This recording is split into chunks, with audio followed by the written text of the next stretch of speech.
তুমি যখন কাউকে ভালোবাসো তখন কেমন যেন তার কাছে তোমার একটা চাহিদা তৈরি হয়। আমার নিকট তোমার চাহিদা হলো বাসার সমস্ত প্রয়োজন ঠিকমতো মেটানো হচ্ছে তো, আমার দায় দায়িত্বের অন্তর্ভুক্ত।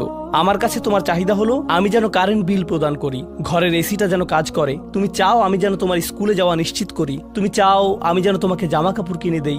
এগুলো আমার দায়িত্ব। আর আমি চাই তুমি যেন আমাকে কিছুটা সম্মান প্রদর্শন করো এবং শ্রদ্ধা দেখাও এবং আমার কথা শোনো।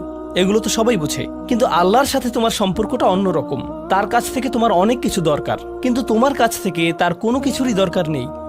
তোমাকে তার একটুও প্রয়োজন নেই। আসলেই তার কারোরই দরকার নেই বা কোনো কিছুরই দরকার নেই।